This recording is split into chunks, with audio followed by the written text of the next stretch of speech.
안녕하십니까. 내과의사 소설가 연규호입니다. 오늘은 뇌과학과 문학 이론 세미나 Brain and Literary Theory 두 번째 세컨드 세미나가 되겠습니다.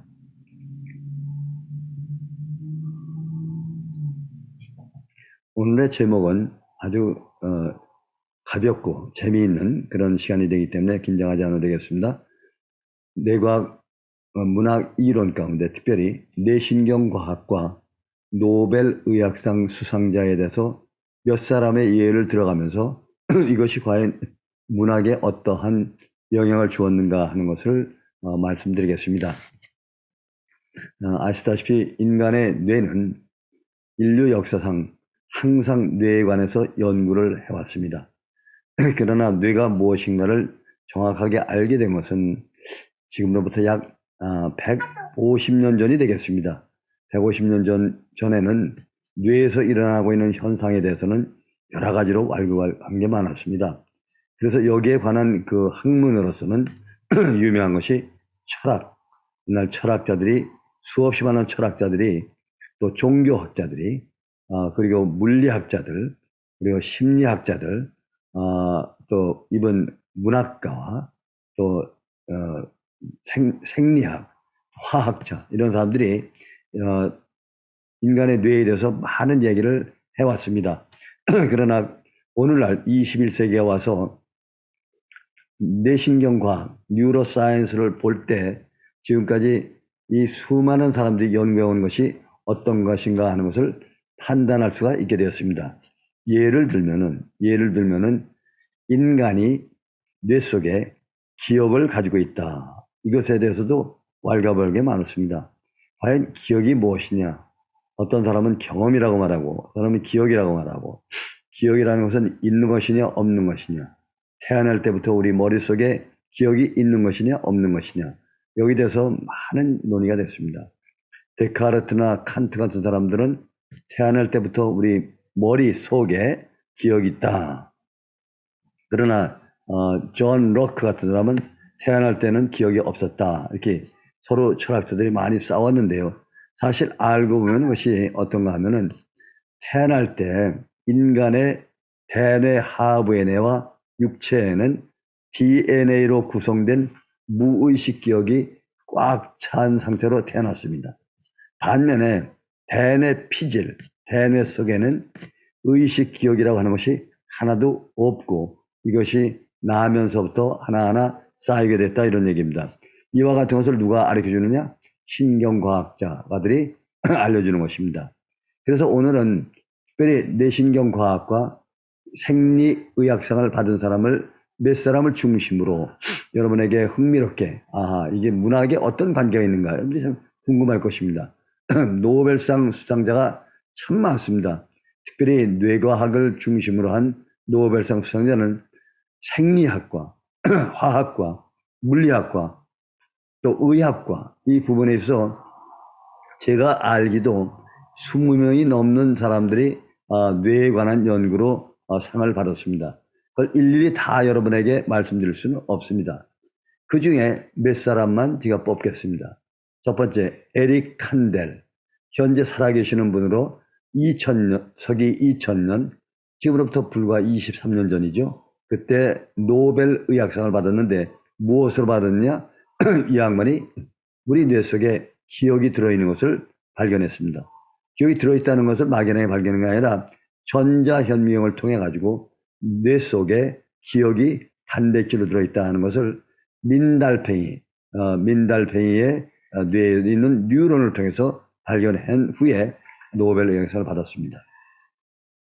그리고 제랄드 에델만, 이 양반은 면역학으로 노벨 의학상을 받았습니다만은 이 양반이 연구한 것은 40년 동안 인간의 의식 상태, consciousness, 어떻게 기억이 만들어져 가지고 이것이 어떻게 생각으로 해서 밖으로 나오는가, 이 체계를 연구하신 분이 제랄드 에델만입니다.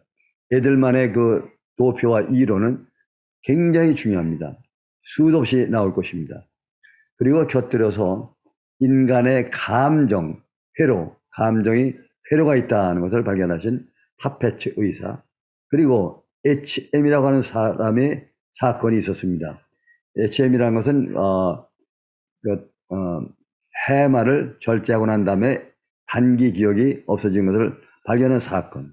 그리고 좌측뇌와 우측뇌를 잘라보는 것, 가운데를 잘라보는 그런 연구를 하신 분. 그리고 피니아스 게이지라고 하는 것처럼 액시던트로 인해서 뇌가 파손된 경우에 어떤 뇌가 어떻게 변하는가 하는 것을 발견한 사람.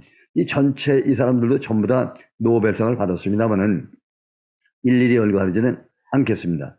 그 외에 생리학으로 또 바이올로지로 생리학과 그리고 또 요새는 케미컬 바이올로지, 뉴로바이올로지, 뉴로케미스트리 이 같은 것이 무수하게 많이 있습니다. 또 사이콜로지도 그냥 사이콜로지가 아니라 뉴로사이콜로지, 피직스도 뉴로피직스 이런 것이 많이 발달되어 있습니다. 그러면 에릭 칸델, 위에 보이는 에릭 칸델이라는 사람은 1928년생으로 아직도 살아계신 분입니다. 뉴욕에는 컬럼비아 메디컬 스쿨에 신경정신과 그리고 심리학 그리고 패톨로지를 연구하신 분으로서 이 사람은 우리 뇌 속에 뉴런이 있습니다. 신경세포가 있는데 이 신경세포의 뉴런이 다른 뉴런과 이렇게 만나는 장소, 이것이 뉴런입니다. 이 뉴런이 다른 뉴런과 만나는 장소가 있습니다. 이렇게 이걸 시냅스라고 하는데 이렇게 두 개가 만나는 그 시냅스 사이에 무엇이 있느냐? 기억이 형성되어 있다. 기억이 형성돼 이것이 하나가 있는가 하면은 또 다른 뉴런들이 서로 같이 연결되어 있다. 수없이 많이 연결되어 있다. 기억 하나가 있는가 하면 기억이 두 개, 세 개, 네 개가 모여가지고 더 큰 기억들, 개념이라고 하는 것이죠. 개념이 만들어지고 그 개념을 통해 가지고 이것이 어떻게 바뀌느냐에 따라서 상상이 되느냐 하는 것을 나중에 알게 된 것이 되는데 이와 같은 것을 발견하신 분이 에릭 칸델입니다. 노벨 의학상을 받았습니다. 자, 여기 보시는 분이 에델만, 제랄드 에델만. 제랄드 에델만은 제가 살고 있는 것이 오렌지 카운티 얼바인 근처에 있습니다.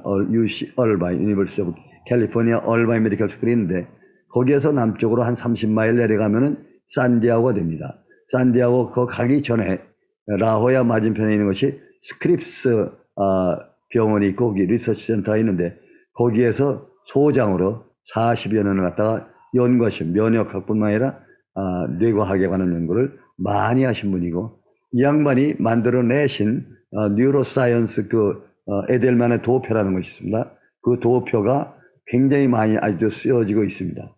제가 도표를 잠깐 보이면은 이것이 에델만의 도표입니다. 1차 의식과 2차 의식에 있다는 걸 발견하시고 바깥에는 감각이 머리에 들어가지고 어떻게 기억이 만들어지고 기억이 만들어진 것이 어떻게 개념이 되고 이 개념이 어떻게 상상이 되고 영감이 되고 해서 말로 다 이것이 바깥으로 생각으로 나오는가 이것을 연구하신 것이 제랄드 에델만입니다. 이 도표는 수도 없이 여러분들에게 앞으로 말씀드리게 되겠습니다.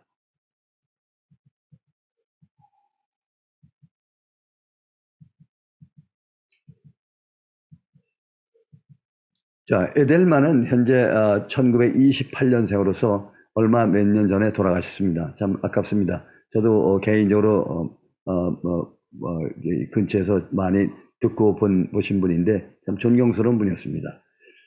보시면은 우리가 감정이라고 하는 것이죠. 감정. 1차 감성 가운데 감정이 있는데 인간의 뇌에는 감정의 회로가 있다는 것을 발견한 것이 1935년인데 파페치라고 하는 사람이 편도체를 중심으로 해서 감정이 만들어지고 이 감정이 전전두엽으로 올라왔다가 다시 내려온다. 그래서 이 사이에 감정의 회로가 있다고 그랬습니다. 이 감정의 회로 여러분에게 나중에 말씀드릴 기회가 있겠습니다. 이와 유사한 것이 보상회로라는 것이 있습니다. 이 시상하부에 있는 이 VTA라고 하는 에어리에서 자극을 주면은 이것이 전전두엽에서 도파민을 형성함으로써 인간의 의식이 만들어집니다. 그리고 중간에 변연계에서 아쿰벤스라고 하는 뉴클레우스 아쿰벤스에서 도파민이 만들 땐 쾌락이 만들어집니다. 이와 같은 것을 발견한 것도 역시 이것도 뉴로케미스트리, 뉴로바이올로지의 속하는데 역시 노벨상을 수상한 것이 되겠습니다. 여기 보시면은 아주 괴상한 그림이 하나 있습니다. 이것은 피네아스 게이지라고 하는 사람인데 아주 온순하고 아주 영리했던 리더맨, 노동자였는데 이와 같이 사고를 당한 다음에 왼쪽 눈을 잃어버리고 왼쪽 이 앞에 있는 머리를 상처를 받았습니다. 다이너마이트가 터지면서 가지고 있던 그 철근이 이걸 뚫고 들어갔습니다. 그러나 이 사람은 스스로 살아났습니다. 그리고 난 후에 여기가 데미지가 심하게 된 후에 물론 눈이 안 보이죠. 그 다음에 뇌에서 어떤 일이 일어나는가 하면 지금처럼 아주 온순하고 아주 인격이 좋았던 분이 완전히 반대가 되었습니다. 반대. 그래서 우리가 말하는 엔티소셜, 소시오패스라고 하는 그런 인간성으로 바뀌게 된 것을 알게 됐습니다. 이것이 1848년입니다. 불과 150년 전 일인데 이 사건을 연구한 것도 역시 나중에 1900년대 와서 물론 노벨상을 받았겠지만 이것이 핵기가 돼가지고 사이콜로지가 형성되고 뉴로패톨로지가 형성되었습니다. 아주 중요한 사건이었습니다. 노벨상에 관한 것은 아니었지만 노벨상 이상의 아주 흥미로운 사건이었습니다. 또 한편 우리가 아시다시피 HM이라고 하는 사건이 있습니다. HM은 무엇인가 하면 간질병을 아주 심하게 앓던 환자가 있는데 그래서 이 간질병을 1954년입니다. 얼마 안 됩니다. 그때 이 양쪽에 뇌 양쪽에 있는 해마라고 하는 것입니다. 해마를 둘 다 떼냈습니다. 둘 다 해마를 떼내고 나니까 심한 간질병은 없어졌습니다. 없어졌는데 이 사람이 기억을 못하는 거예요. 단기 기억을. 어제 봤던 거 오늘 기억 못하고 오늘 봤던 거 내일도 못하고 그러니까 장기 기억은 기억을 하게 됩니다. 그 이후에 기억이라는 것이 이렇게 만들어지는구나. 단기 기억도 있고 장기 기억이 있는 것이구나. 그것을 만들어내는 것 중에 하나가 해마로구나 하는 것을 연구해가지고 노벨상을 받게 된 것입니다. 그리고 편도체 제거. 아시다시피 그 파페체 회로 가운데 편도체가 있습니다. 이 편도체는 감정을 만들어내는데 그 편도체를 제거하고 나니까 공포가 전혀 없어지더라. 또 편도체가 커지면은 반대로 공포가 심해진다 하는 이와 같은 것을 알게 된 것도 역시 노벨 의학상의 하나가 되겠습니다. 편도체는 오늘날에 와서는 굉장히 중요합니다. 전전두엽의 활성화와 편도체 억제 이 두 가지가 인간의 뇌를 갖다가 유지하고 있는 것입니다. 다시 한번 말씀드리면 전전두엽 가운데서 특별히 정서 활동하라는 부분의 활성화와 그리고 편도체를 억제시켜주면 행복을 찾을 수가 있다 하는 것이 얘기됩니다. 이것도 역시 노벨 의학상을 받은 것이고 앵굴라 자이러스, 앵굴라 에어리라고 있는데 뭐냐면 대뇌 가운데 감각의 뇌와 그리고 감각의 뇌라는 게 있습니다. 그 안에 부정엽과 후두엽, 측두엽인데 그 세 개가 한꺼번에 모이는 장소가 앵굴라 자이러스랍니다. 거기 이 부분인데 이 부분은 인간의 뇌 가운데 가장 발달되어 있는 부분입니다. 가장 발달되는 부분인데 아마 이쯤 되겠죠. 보면은 나중에 자세히 나옵니다. 근데 그 부분을 수술할 때 건드리면은 어떤 현상이 있느냐? 누워있는 환자가 자기를 수술하고 있는 의사의 얼굴이 보인다는 겁니다. 그만큼, 이상스러운 것이 발견되는 것이죠. 예. 인간의 뇌, 여기서 초월의식이라든지 또는 사람의 그 기억이라든지 시각적인 기억 같은 것을 크게 다루는 부분이 바로 앵굴라 에어리아. 그래서 제가 이 부분을 아인슈타인의 뇌라고 이름을 지었습니다. 그리고 여러분들이 알코올에 관한 것이 많습니다. 알코올을 연구해가지고 알코올이 전전두엽을 어떻게 억제시키는가, 그로 인해서 어떤 일이 생기는가. 아까 말씀드린 대로 전전두엽 활성화가 전전두엽의 억제가 되는 것입니다. 그러면 편도체가 억제가 되는 것이 활성이 되어버리면 반대로 감정과 감성이 강해지는 것입니다. 이것이 알코올의 하나의 방법이고 물론 알코올로 인해서 치매가 온다든지 알코올로 인해서 말초신경에 염증이 온다든지 그런 엄청난 것이 많이 있습니다. 마약 중독, 아까 보상작용하죠. 마약 중독과 이런 것으로 가지고 엄청 많은 노벨 의학상이 태어났습니다. 또 한 가지 노벨 의학상을 받지는 못했지만은 노벨상 몇 개를 주어도 모자라는 그런 상도 있었습니다. 여기 보이는 분이 누구냐면 코르비나 브로드만이라고 하는 뉴로패톨로지 신경병리 의사입니다. 이 사람이 1908년에 무엇을 발표했는가 하면은 인간의 대뇌를 갖다가 일일이 현미경으로 찾아보니까 그 여러 군데마다 장소마다 다른 것을 발견했습니다. 그래서 이와 같은 지도를 만들었습니다. 이렇게. 그래서 1번부터 1, 2, 3, 4, 5, 6, 8 이렇게 번호를 만드는데 52개 만들었습니다. 이 52개를 만든 것을 제가 이렇게 또 도표를 만들어 봤는데요. 그때는 그저 이상하다 해서 주소로 만드는 것 뿐입니다. 그러나 오늘날에 와서는 각 주소마다 신경 영역마다 작동하는 것이 완전히 다른 것을 알게 됐습니다. 예를 들면은 이 파랗게 보이는 이 부분은 후두엽이라고 합니다. 시각에 관계되는데 17번이라고 써 있는 이 부분은 무엇인가 하면 처음에 들어오는 시각 정보를 받아들이는 부분. 그리고 18번이라고 써 있는 바로 옆에 있는 이 부분은 나중에 시각 정보를 갖다가 이해하고 판단한 다음에 저장하는 부분. 그리고 19번이라고 써 있는 부분도 저장을 하는데 내가 어디에 있었는가 하는 공간을 기억된 공간을 알아내는 그런 부분입니다. 예를 들면은 제가 어느 식당에를 얼마 전에 갔었는데 그때는 어리둥절했습니다. 이제 두 번째 갔을 때는 그 전보다 더 기억을 잘하고 있어가지고 더 편안하게 앉아서 금방 적응이 될 수 있다 하는 것이 되겠죠.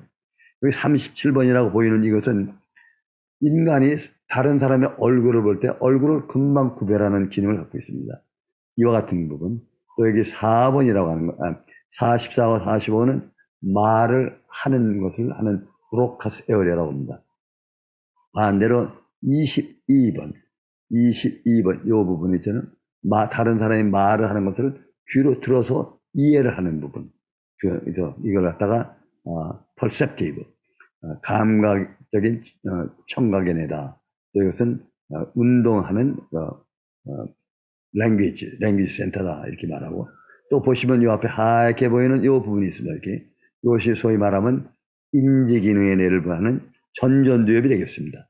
전전두엽에서는 우리가 말을 하고 생각을 하고 계획을 하고 유추하고 추론하고 상상하고 살아가는 모든 일을 하는 부분이 바로 이 전전두엽 인지기능의 뇌가 되겠습니다.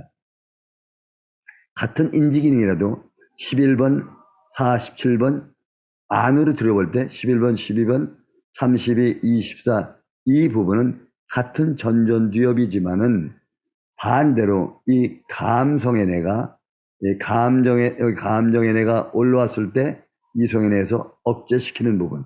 그래서 이 부분을 소위 말하면 충동 억제, 감정 억제시키는 그러한 인지 기능의 에어리어가 되는데 이 부분을 저는 특별히 정서의 뇌라고 얘기를 했습니다. 이 정서의 뇌에서 이루어지는 것이 얼마나 많습니까? 문학 활동, 글을 쓴다든지 문학 활동하는 것. 또 앞에 있는 이 정서의 뇌, 앞에 있는 부분에서는 인간의 양심이라든지 도덕 같은 인격들이 되고 반대로 인격과 도덕이 망가지면은 중독, addiction, antisocial. 아까 피니아스 게이지 사건의 때 사고를 당한 것이 바로 이 자리가 되겠습니다. 반대로 32번 정서의 뇌 이것은 사랑이라든지 컴패션, 연민, 또 인자함, 온화함 같은 것이 만들어지는가 하면은 반대로 만들어지는 경우는 우울하다든지 아니면 한스럽다든지 또 obsessive compulsive 강박관념이라든지 자살 행동을 한다든지 하는 것이 바로 이런 데서 발견되는 것입니다. 이때 브로드만은 이거를 몰랐습니다. 그래서 이렇게 구별을 해놨는데 오늘날에 와서 MRI를 통해서 전자현명을 통해서 바이오케미스트리, 뉴로케미스트리를 통해서 보니까 여기서 하는 행동이 그런 것이다 이런 말씀입니다. 아까 말씀드린 39번, 40번 앵귤러 자이러스 여기서는 글을 쓰는 시를 쓰고 할 때 그것이 형성되고 저장되는 하이한 에어리아가 되겠습니다. 인간이 인스트루먼트, 동물과 달리 연장을 만들고 말을 하게끔 되는 부분이 사실 이 부분이 발달했기 때문에 그러한 현상이 됩니다. 이 앞에 보이는 부분이 운동을 하는 부분이고 이것은 감각의 영역입니다. 운동이라는 것은 executive, 행정부입니다. 활동을 하고 시뮬레이션 하는 부분이고 이 뒤에 있는 것은 행정부의 명령에 따라서 무엇을 만들어내고 저장하라는 부분이 되겠습니다. 이와 같은 것을 발견한 것이 브로드만입니다. 그렇지만은 이분은 그 당시에는 노벨 의학상을 받지 못했습니다. 왜냐하면 이거에 대한 그 개념이 이게 뭐야 별거 아무것도 아니잖아 했지만은 아무것도 아닌 것이 현재 20세기 21세기 와서는 아무것도 아닌 것이 아니라 굉장히 중요한 것이 됐습니다.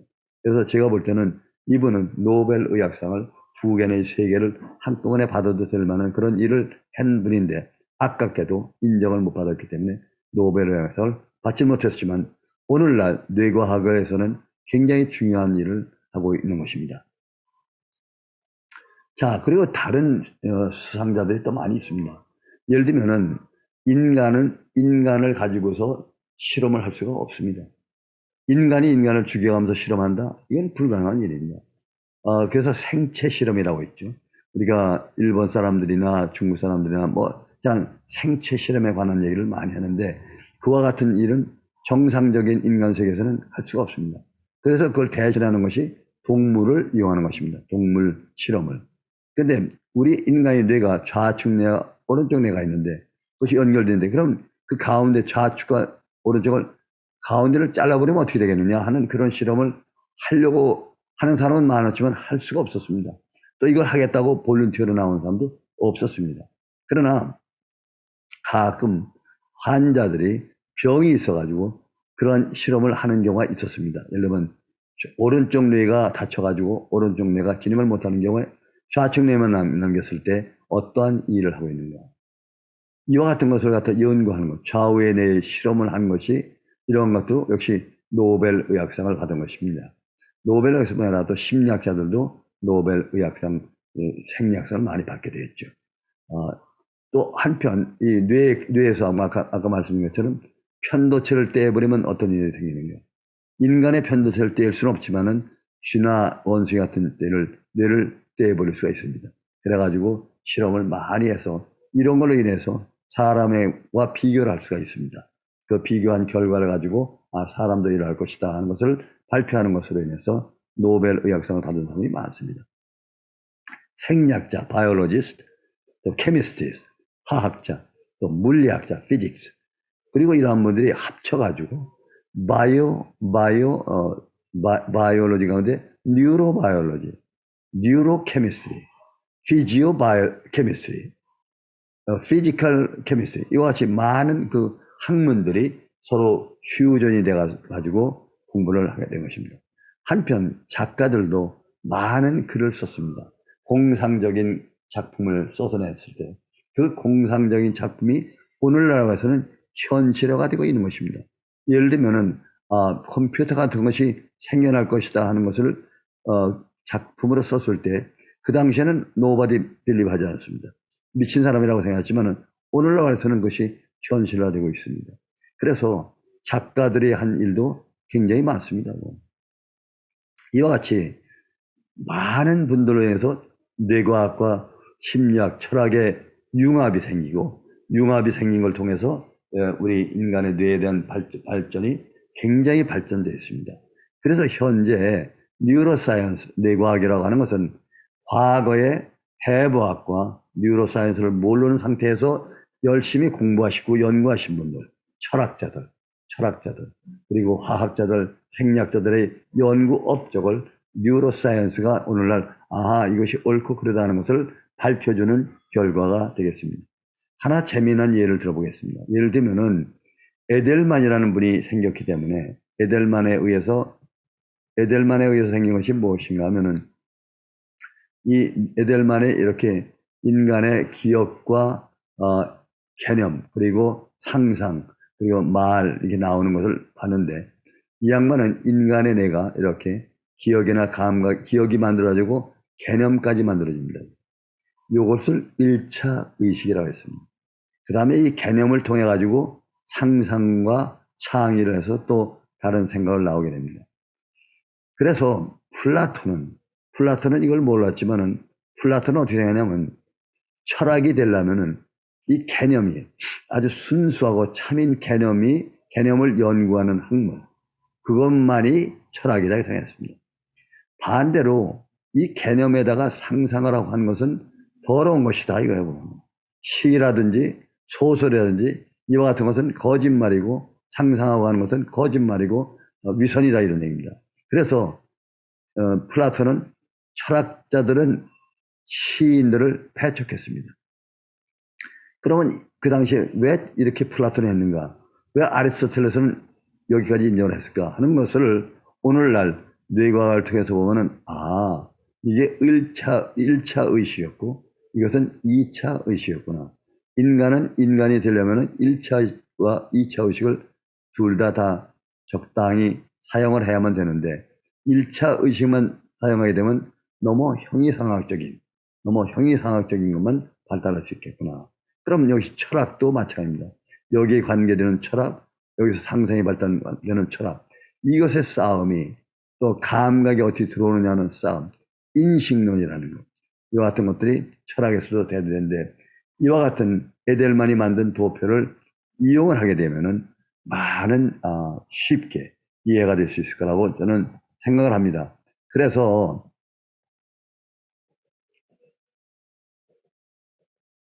이 오늘 두 번째 시간에는 아주 가볍게 재미있게 우리 뉴로사이언스가 발달한 것이 얼마나 이러한 것을 판단해주는 마치 리트머스 페이퍼, 인디케이터 같은 일을 하고 있다 이런 것입니다.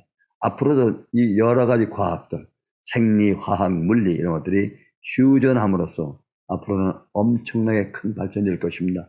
이미 벌써 챗 GPT라든지 이와 같은 AI라든지 이런 것들이 뇌과학을 통해서 점점 발달하고 있습니다. 그래서 뇌과학의 발달은 한 국가의 존망을 이루는 발달이 되겠다 이렇게 말씀을 드리겠습니다. 오늘은 좀 흥미있는 뇌과학에 관한 것을 말씀드렸습니다. 이것으로 공유 중지하고 다시 끝이겠습니다. 감사합니다.